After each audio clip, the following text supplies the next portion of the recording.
Gary Rich speaking to you, or just watched a fantastic movie, The Highwayman, starring Kevin Costner and Woody Harrelson and the excellent Kathy Bates. This is the true story about the two guys who are ex-Rangers, come out of retirement, and they go after two real pieces of shit, actually. Bonnie and Clyde, who are made to look like what they were at the time, really nasty pieces of work. And Kathy Bates is the governor, and she wants nothing to do with Rangers coming out of retirement. But the FBI have got, under Hoover, who they call Hoover the Sissy, has got over 1,000 men looking for Bonnie and Clyde, and they're not getting anywhere. Hence comes Kevin Costner, the excellent Kevin Costner, who I'm glad has had a revival in his career, and the always fantastic Woody Harrelson. And let's be honest, I'm not going to give away any spoilers here, because you know what's coming at the end. You know they're going to catch them, and it's just the story and the journey, and it's a fantastic journey. It's 2 hours plus, and I really enjoyed this movie. This could have quite easily have gone into the cinemas. It's fantastic photography, soundtrack is very good, the mood, the costumes, the long shots of the long roads in America, and every little town they go to looks like it's not a set. It really is a very well made film. I can't give this film high enough praise. I would say, for me personally, it's one of the best Netflix movies I've watched, and I'm going to give it an 8 out of 10. It is really a must-see movie.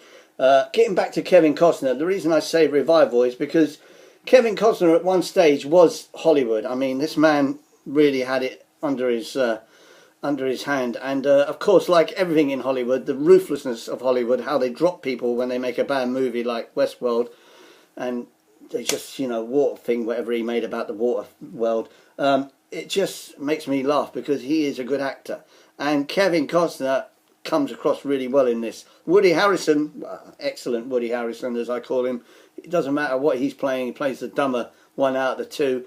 He's just a moody, great character actor, and he looks the part in this movie.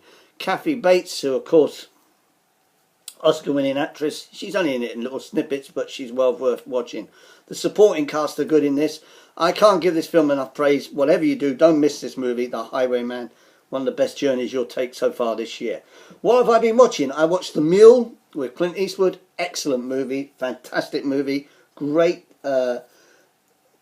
shots between the road across America again on a journey carrying the drugs. I won't go into too much spoilers. Bradley Cooper's very good in it, which is nice to see him after A Star Is Born, which I can't stand. Other good actors in it as well, support actors. Just a very well made film. Clint Eastwood, 89 years old, and he's still at his best. I watched Stan and Ollie, which I thought was fantastic as well, and I've been a bit of a roll lately actually.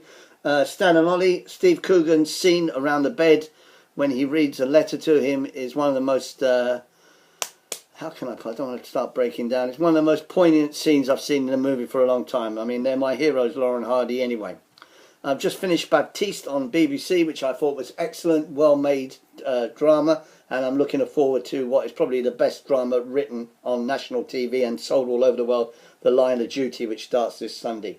There isn't anything better out there script-wise, and apparently I read an article years ago that if you're an actor and the script drops in your lap, it's just a matter of how quick you can get out of what you're doing before you start filming it. It really is that good. So yeah, that's definitely worth watching when it comes out. So that's all for me. On a personal level, I am going to start my chemo on the 9th of April, so I've got a long journey ahead of me. I've got 9 weeks of that, and then I've got 7 weeks of radiation to get rid of this awful word, cancer. But guess what? I'm going to take it on full on. I'm the right type of person. And in between, hopefully, there'll be some good positive films that will come along that I can review. I don't care how much my hair's gone missing, how much I look like a state. I will still tell you exactly what it is. I want to thank all the new subscribers. Thank you very much indeed. I don't tend to talk a lot of shit on these videos. I tell you exactly on my blogs what I think of the movie. And if you don't like The Highwaymen, let me know the reasons why. But I think most of you that follow me will find the reason why I really like this movie. Don't miss The Highwayman. It's a great 2 hours and you'll enjoy the journey, even though you know where the journey is going to take you eventually at the end.